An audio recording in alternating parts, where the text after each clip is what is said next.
이사야 6장 1절에 우시야 왕이 죽던 해 이렇게 시작을 하고 있습니다. 이 우시야 왕이 죽던 해는 역사적으로 기원전 BC 739년과 740년 사이입니다. 우시야 왕이 통치하던 그 기간에 유다는 아주 그 국력을 많이 회복하고 전성기를 좀 누리고 있었습니다. 그러나 이제 종교적으로는 상당히 부패해 있었습니다. 특별히 그 우시야는 그 남유다를 거의 50년 이상을 다스렸는데 이제 오래 다스리다 보니까 처음에 출발을 잘했는데 그 훗날에는 그 정치, 경제, 문화, 사회 그리고 더 나아가서는 그 종교의 그 영권까지 장악하려고 하다가 그가 이제 문둥병에 걸려서 죽음에 이르게 되었다라고 하는 것을 성경의 역대기가 증거하고 있습니다. 역대하 26장 16절부터 19절은 우시야에 대해서 이렇게 증거합니다. 우시야가 강성하여짐에 그의 마음이 교만하여 악을 행하여 그의 하나님 여호와께 범죄하되 곧 여호와의 성전에 들어가서 향단에 분향하려 한지라. 제사장 아샤라가 여호와의 용맹한 제사장 80명을 데리고 우시야를 뒤따라 들어가서 우시야 왕 곁에 서서 그에게 이르시되 우시야여 여호와께 분향하는 일은 왕이 할 바가 아니요 오직 분향하기 위하여 구별함을 받은 아론의 자손 제사장들이 할 바이니 성소에서 나가소서. 왕이 범죄하였으니 하나님 여호와에게 영광을 얻지 못하리이다.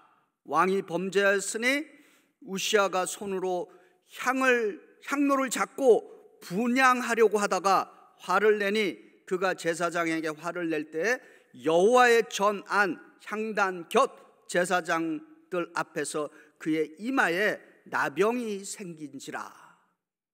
이 일로 인해서 우시야는 죽음을 맞이하게 된 것입니다. 우리 인생 살면서 한두 개 가졌으면 됐지 그 모든 걸 다 가지려고 하면은 그거 안 되는 것입니다. 어떤 분들은 명예를 갖고 권력도 갖고 돈도 가지려고 그러는데 그 중에 하나면 됩니다. 그 세 개를 다 가지려고 하면은 인생이 그 우시야처럼 그 안 좋은 길로 가게 되는 것입니다. 그런데 이제 이 이사야가 등장하는 요 시대는 또 이 국제적으로는 그 고대 이 이스라엘 지역을 우리가 근동이라고 부릅니다. 영어로는 니어 이스트. 이 근동 지역 중동을 지배한 제국이 등장하는데 그 제국이 오늘날 이라크에 해당하는 아수르 제국이 등장합니다. 그리고 이 아수르의 그 제국의 그 왕 중에 우리한테 알려져 있는 왕이 그 디글랏 빌레셀 3세라는 사람인데 이가 이제 제국의 통치자로 이제 등장을 해서 그 국제 정세가 굉장히 불안하던 시기입니다. 요 시기에 이제 이사야가 예언자로 이제 불리움을 받게 됩니다. 예언자 이사야라고 하는 그 이름은 하나님은 구원이시다, God saves라고 하는 의미가 있습니다. 그래서 말씀드린 대로 이사야가 739년에서 740년 기원전에 이제 그 소명을 받고 50년간의 예언의 사역을 감당합니다. 근데 탈무드에 의하면은 예언자 이사야는 그 당시 고대 중동의 토속 신앙의 대표적인 우상이 있었죠. 바알과 아세라, 그리고 하늘과 별들의 달을 섬기는 뭐 1월 성신이라 그러죠. 그 섬기던 그 당시에 왕이 있었는데 므낫세라고 하는 왕이 있었습니다. 므낫셋에 의해서 톱으로 잘리는 순교로 생을 마감했다, 이렇게 탈무드에 증거하고 있습니다. 그런데 신약 성경 히브리서 11장 37절은 이사야를 포함한 순교자들이 어떤 죽음을 당했는지에 대해서 히브리서 11장 37절은 이렇게 증거합니다. 그들은 돌로 맞기도 하고 톱질을 당하기도 하고 칼에 맞아 죽기도 하였다. 그들은 궁핍을 당하며 고난을 겪으며 학대를 받으며 양과 염소의 가죽을 입고 떠돌아다녔다, 이렇게 성경이 증거하고 있습니다. 양과 염소의 가죽을 입었다는 것은 그 초대교회의 그 로마의 그 대형 극장의 그 예수 믿는 사람들을 풀어놓을 때 실제로 양의 가죽이나 염소 가죽을 씌워서 극장에 풀어놓습니다. 그리고 야수들, 사자, 호랑이 이런 짐승들을 풀어놓은 거죠. 그렇게 해갖고 수많은 사람이 또 순교를 당했습니다. 구약의 이사야는 그 성경 66권의 축소판으로 알려져 있습니다. 왜 그런가 하면은 재밌는 것은 이 이사야가 총 66장으로 되어 있습니다. 그런데 이 66장 가운데는 우리가 또 제1 이사야서, 제2 이사야서로 이제 구분을 하는데 1장부터 39장을 대체로 제1 이사야서다. 그래갖고 그거를 이제 구약 39권에다가 비유하고 있고, 그 다음에 나머지 이제 40장부터 60장까지는 신약 27권에 비유되는 것으로 그렇게 이제 학자들이 말하고 있습니다. 그러니까 전권 1장부터 39장은 메시아, 오실 메시아에 대해서 이제 예언을 하고 있고, 그 다음에 40장서부터 이제 60장까지는 이제 메시아 왕국에 대해서 이제 증거하고 있다, 이렇게 알려져 있습니다. 근데 이사야가 우리에게 중요한 이유는 이사야는 굿뉴스, 복음이라고 하는 그 선구적인 역할을 한 분이 바로 이사야인 것입니다. 이사야 52장 7절에 이렇게 증거합니다. 좋은 소식을 전하며 평화를 공포하며 복된 좋은 소식을 가져오며 구원을 공포하며 시온을 향하여 이르기를 내 하나님이 통치하신다 하는 자의 산을 넘는 발이 어찌 그리 아름다운가, 이렇게 증거하고 있습니다. 이사야는 처음으로 복음을 이야기했던 예언자이기도 한 것입니다. 이사야를 통해서 오늘 이 시간에 예배를 드리는 우리들에게 주시는 하나님의 말씀을 우리가 깨닫고 좀 적용을 해보고자 합니다. 이사야 이제 6장 1절부터 8절은 이사야가 세 가지의 비전을 보고 경험을 합니다. 첫 번째는 우리도 이사야처럼 주의 교회에서 위를 바라봄으로써 하나님의 영광의 비전을 경험할 수 있어야 하는 것입니다. 이사야 6장 1절부터 4절의 본문에서 이사야가 하나님께로부터 어떤 장소에서 부름을 받았는지를 이렇게 증거하고 있습니다. 우시야 왕이 죽던 해 나는 높이 들린 보좌에 앉아 계시는 주님을 보았는데 그의 옷자락이 성전에 가득 차 있었다. 그분 위로는 스랍들이 서 있었는데 스랍들은 저마다 날개를 6을 가지고 있었고 둘로는 하늘을 가리고 둘로는 발을 가리고 나머지 둘로는 날고 있었다. 그리고 그들은 큰 소리로 노래 부르며 하다바이다. 거룩하다 거룩하다 거룩하시다. 만군의 주님, 온 땅에 그의 영광이 가득하도다, 이렇게 증거하고 있습니다. 그리고 우렁차게 부르는 이 노래소리에 문지방의 터가 흔들리고 성전에 연기가 가득 찼다, 이렇게 증거하고 있습니다. 이사야는 다른 곳이 아니라 성전에서 높이 들린 그 보좌에 앉아 계시는 하나님을 보았던 것입니다. 주님의 옷자락이 성전에 가득 차 있었습니다. 하나님은 이사야를 통해서 무소부재하신 하나님이시지만은 그 하나님은 성전에 임재하고 계시다라고 하는 것입니다. 이 말씀은 지금 우리가 예배를 그 성전에 비유되는 이 교회에서 예배를 드리고 있는 이 시간에 하나님께서 높은 보좌 위에서 우리를 보고 계시다라고 하는 것입니다. 할렐루야. 그래서 이사야가 우시야가 죽고 나서 이 국제가 어떻게 되고 나라가 어떻게 될 것인가 하고 걱정하는 마음에 성전에 들어갔더니 성전에서 보니까 밖에서는 보지 못했는데 높은 보좌에서 앉아 계신 하나님께서 이 세상을, 이 세계를 하나님께서 보좌에 앉으셔서 다스리고 계시는구나 라고 하는 것을 깨닫게 되었던 것입니다. 우리가 생각할 때, 이사야가 처음에 생각했을 때 이제 아수르가 이 땅을 다스리고 그러겠구나, 이렇게 생각을 했는데 성전에 들어가서 비로소 이사야가 깨달은 것은 그게 아니라 하나님께서 모든 것을 다스리시고 통치한다라고 하는 사실을 깨닫다라고 하는 사실인 것입니다. 마찬가지로 저희도 인생 살아가면서 뭔가 다른 어떤 세력이 내 인생을 자꾸 흔들고, 그리고 이 세계도 그 세상 정치 권력이 끌고 가는 것처럼 보이지만은, 이사야처럼 우리가 성전에 들어오면은 하나님께서, 보이지 않는 하나님께서 이 땅을 지배하시고 궁극적으로 다스린다라고 하는 그 믿음이 있어야 될 줄 믿습니다.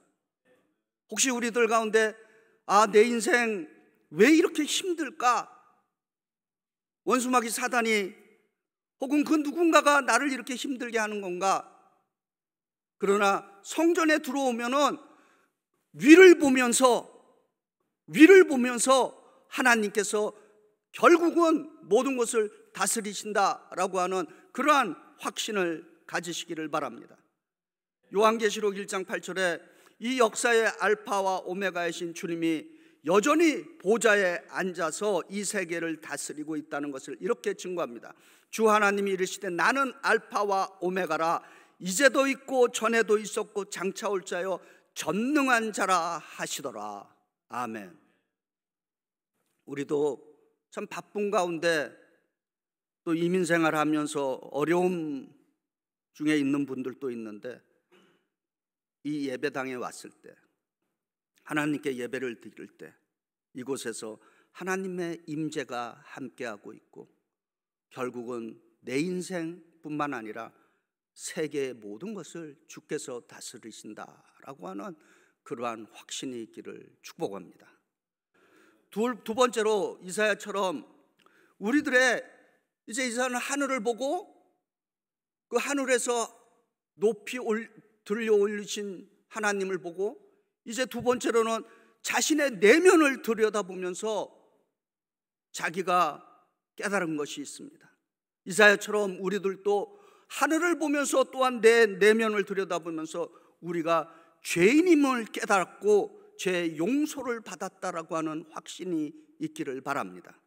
이사야 6장 5절과 7절에 이렇게 증거합니다. 그때 내가 말하되 화로다 나여 망하게 되었도다. 나는 입술이 부정한 사람이요 나는 입술이 부정한 백성 중에 거주하면서 만군의 여호와이신 왕을 배웠음이로다. 이렇게 증거하고 있습니다. 그때 스랍 중 하나가 천상의 영계의 그 영적인 존재이죠. 하나님의 호위무사로 이렇게 쉽게 우리가 생각하면 됩니다. 그 하나가 부젓가락으로 제단에서 집은 바 핀 숯을 손에 가지고 내게로 날아와 그것을 내 입술에 대며 이르되 보라, 이것이 내 입에 닿았으니 내 죄악이 사하여졌고 내 죄가 사하여졌느니라. 이렇게 증거하고 있습니다. 지금 이사야는 성전에서 위를 보면서 하나님을 만났고, 동시에 이사야는 자신의 내면을 바라다 보면서 성부, 성자, 성령 하나님께서 하나님을 만났을 때는 내가 어마어마한 죄인이구나 라고, 그래서 나는 망할 수밖에 없는 존재구나 라고 하는 것을 하나님 앞에서 고백을 했습니다. 그런데 이 6장 5절에 말하는 것처럼 내가 말하로되 하로다 나로 망하게 되었도다. 나는 입술이 부정한 사람이요 나는 입술이 부정한 사람 가운데 있도다 라고 하는 깨달음이 있었다는 것입니다. 이 세상에 많은 종교들이 깨달음을 강조하고 있습니다. 우리 주 예수 그리스도의 종교인 기독교도 깨달음을 강조하고 있습니다. 깨달음에 대한 그 예수님이 하신 말씀을 우리가 좀 기억했으면 좋겠습니다. 마태복음 7장 3절에 예수께서 이렇게 말씀하시죠. 어찌하여 형제 눈 속에 있는 티는 보고 내 속에 있는 들보는 깨닫지 못하느냐. 이렇게 증거하고 있습니다. 저와 여러분이 예수님을 만나면은 제일 먼저 일어나는 변화가 무엇이라고 생각하십니까? 저와 여러분이 예수님을 만나면은 제일 먼저 일어나는 변화가 내가 죄인이다라고 하는 것을 깨닫게 되는 것입니다. 자기가 죄인이다라고 하는 것을 깨닫는 사람에게는 구원이 가능하게 되는 것입니다. 기독교는 우리 자신이 죄인임을 아는 죄인들의 공동체다라고 하는 것입니다. 그래서 예수님께서도 마태복음 9장 13절에 나는 의인을 부르러 온 것이 아니요 죄인을 부르러 왔노라. 아멘. 그래서 성경 여러 곳에서 예수님을 만난 개인과 공동체가 가장 먼저 고백한 것이 무엇인가를 증거하고 있습니다. 누가복음 5장 8절에 참 어마어마한 물고기를 그물에 잡고서 그 그물을 보면서 시몬 베드로가 예수님 앞에 무릎을 꿇고 고백하는 내용입니다. 시몬 베드로가 이를 보고 예수의 무릎 아래 엎드려 이르되 주여 나를 떠나소서 나는 죄인이로소이다. 아멘. 베드로가 예수님을 처음 만나고 예수님이 누구신지 깨달았을 때 그의 첫 번째 고백은 자기 자신이 죄인이다라고 하는 고백이었습니다. 전 세계인들이 가장 좋아하는 찬송이 뭡니까? 나 같은 죄인 살리십니다. Amazing Grace입니다. 우리가 잘 알다시피 이 찬송가 작곡가는 조한 누튼이고 노예를 사고 파는 슬레이브 트레이더였죠. 그가 이제 회심을 하고 이분이 이제 요한 웨슬레의 영향을 굉장히 많이 받았어요. 그래갖고 이제 그 복음을 접하고 성공의 신부로서 이제 목회를 했는데 그의 인생 말년에 아주 유명한 고백을 하나 남겼습니다. 나는 가장 큰 죄인이며 우리 주 예수 그리스도는 가장 위대한 구세주이다 라고 하는 고백을 했습니다. 예수 그리스도의 복음을 세계화시킨 사도 바울은 수시로 자기 자신에 대한 깨달음을 그 디모데전서 1장 15절에 이렇게 고백합니다. 예수께서 죄인을 구원하시려고 세상에 임하셨도다. 죄인 중에 내가 괴수이다 이렇게 고백을 했던 것입니다. 성령 체험의 첫 번째 단계, 거듭남의 구체적인 고백은 자신의 죄를 깨닫고 그 죄를 용서받았다라고 하는 확신에 이르게 된다라고 하는 것입니다. 이사야는 하나님의 성전에서 제일 먼저 알게 된 것은 자기 자신을 들여다봤을 때 자기 자신의 그 죄를 깨닫게 됐고, 마찬가지로 우리가 이 예배에 왔을 때 내 자신을 들여다볼 때 다른 것이 아니라 내가 죄인됨을 깨달아야 할 줄 믿습니다. 그리고 이 예배를 통해서 동시에 내 죄를 용서받았다라고 하는 확신에 이를 수 있기를 바랍니다. 이사야 6장 7절에 이렇게 증거합니다. 그것을 내 입술에 대며 이르되 보라 이것이 내 입술에 닿았으니 내 악이 제하여졌고 내 죄가 사하여졌느니라. 아멘. 기독교에는 5대 복음의 확신이 있습니다. 우리 제자 양육 훈련을 받으면 이런 5대 확신이 무엇인가를 배우게 됩니다. 혹시 기억하십니까? 우리 기독교 복음의 5대 확신. 첫 번째, 예수 믿는 사람들에게 가장 중요한 구원의 확신이 있어야 하는 것입니다. 할렐루야. 두 번째, 예수 그리스도의 보혈의 피로서 나는 용서받았다라고 하는 용서의 확신이 있어야 하는 것입니다. 세 번째, 내 인생은 내가 끌고 가는 것이 아니라 성령께서 나를 인도해 주신다는 인도하심의 확신이 있어야 하는 것입니다. 네 번째로는 우리는 매일 기도하는 사람들로서 살아계신 하나님께서 우리의 기도, 나의 기도를 들어주시고 듣고 응답하여 주신다는 기도 응답의 확신이 있어야 하는 것입니다. 마지막으로 예수 믿고 우리는 반드시 승리한다라고 하는 승리의 확신이 있어야 되는 것입니다. 이것을 우리가 기독교의 5대 복음의 확신이라고 말하는 것입니다. 예를 들어 이제 예배를 통해서 죄인임을 깨닫고 고백하면 우리에게 용서의 확신을 선물로 주시는 것입니다. 요한복음 8장 11절에 예수께서 이르시되 나도 너를 정죄하지 아니하노니 가서 다시는 죄를 범하지 말라 하시니라 이렇게 증거하고 있습니다. 우리는 누군가가 나에게 잘못한 것을 계속해서 마음에 두고 계속해서 곱씹는 그 성향이 있죠. 두고 봐라, 내가 언젠가는 반드시 복수를 하리라. 그러면서 아주 그냥 겉으로는 웃으면서 속으로는 그 분노의 칼을 갈고 있습니다. 그게 우리의 죄악된 성품인 것입니다. 그런데 하나님께서는 어떻게 하시느냐? 이사야 43장 25절에 이렇게 증거합니다. 나는 내 죄를 용서하는 하나님이다. 내가 너를 용서하는 것은 너 때문이 아니라 나의 거룩한 이름을 속되게 하지 않으려고 그렇게 하는 것이라. 내가 더 이상 너의 죄를 기억하지 아니하노라. 아멘. 하나님은 옹졸하지 않습니다. 용서하셨으면 기억하지 않았는 거예요. 복음이라는 기쁜 소식은 우리 주 예수 그리스도의 보혈의 피로써 우리가 용서받았다라고 하는 하나님의 용납의 확신이라고 믿습니다.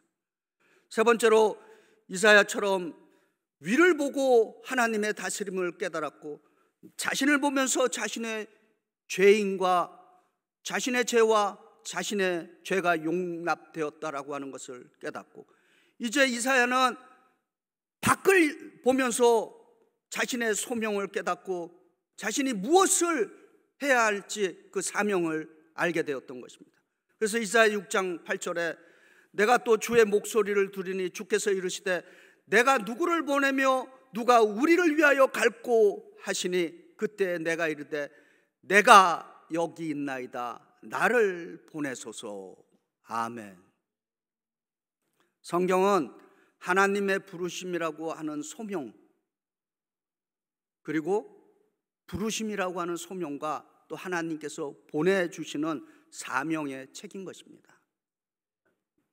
우리가 소명, 한자로는 부를 소, 목숨명 이렇게 갖고 그 풀이하면은 소명은 부름받은 목사입니다. 부름받은 목사. 제가 언젠가는 한번 말씀드렸을 거예요. 이 목사라는 이 단어도 좀 쉽게 풀이하면 이런 뜻입니다. 목을 내놓은 사람이다. 예. 예. 목사는 목을 내놓은 사람인 것이에요. 쉽게 풀이하면. 사명은 영어로는 샌딩이라고 그러죠. 한자로는 심부름사의 목숨명인 것입니다. 심부름을 목숨을 걸고 그 수행해 내는 것을 사명이라고 그렇게 말하는 것입니다. 그래서 부르심은 소명이고 보내심은 사명이다라고 하는 것입니다. 전 세계 선교사님들이 가장 좋아하고 자신들이 그 가슴에 품는 그 간직하는 성경 구절 중에 넘버원이 있습니다. 사도행전 20장 24절이에요. 잘 아시는 구절입니다. 내가 달려갈 길과 주 예수께 받은 사명 곧 하나님의 은혜의 복음을 증언하는 일을 마치려 하면은 나의 생명조차 조금도 귀한 것으로 여기지 아니하노라. 아멘. 말씀을 정리합니다. 이사야가 하나님의 성전에서 깨달았던 것은 위를 향하여서는 하늘 보좌에 앉아서 온 세계를 다스리시는 하나님을 만났습니다. 그리고 자신의 내면을 향하여서는 자신의 그 죄됨을 깨닫고 죄의 용서를 받았습니다. 그리고 소명을 받고 사명을 수행하는 예언자가 되었던 것입니다. 이사야처럼 우리도 이 베이사이드 연합감리교회에서 드리는 이 예배를 통해서 위로는 보좌에 앉아 계신 하나님을 만나서 이 세계를 누가 다스리시고 누가 내 인생의 주인이신가를 깨달으시기를 바랍니다.